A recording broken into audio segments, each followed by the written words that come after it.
No one has an answer to the violence we've seen, but Steve Hartman has some thoughts about it. On a day like this, it's always hard to find words. That's why we turn to tears. That's why we bow our heads.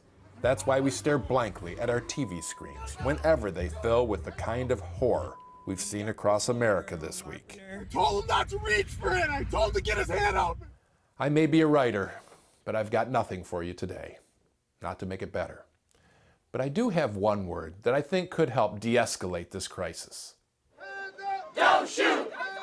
Don't shoot! It's a word that has been noticeably absent from most of the protests. Black Lives Matter. You don't see it on signs or Facebook memes because it's not a word that incites people. The missing word is some, as in some police are bad. Or conversely, some police shootings are justified. And it doesn't have to be some. Any little modifier that takes the blanket out of the statement can make a big difference in tone. I was struck yesterday by an interview with Michael McClanahan, president of the NAACP in Baton Rouge, who went out of his way to include the modifier.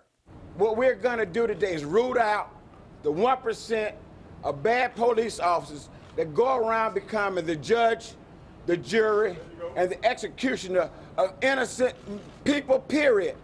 What if we all followed that lead?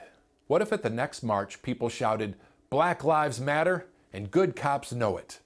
Or, "All lives matter," but we recognize it's mostly the black ones that are being lost. Just because our skin colors are black and white doesn't mean we can't speak in shades of gray. Or, as the Dallas mayor put it, words matter. I think that we have a tone in this country right now that our bellicose nature comes through our mouths, and we need to shut them, and we need to listen. Good advice. Because when it comes to race in America, we can retreat to our corners, but at the end of the day, we're still sharing the same room.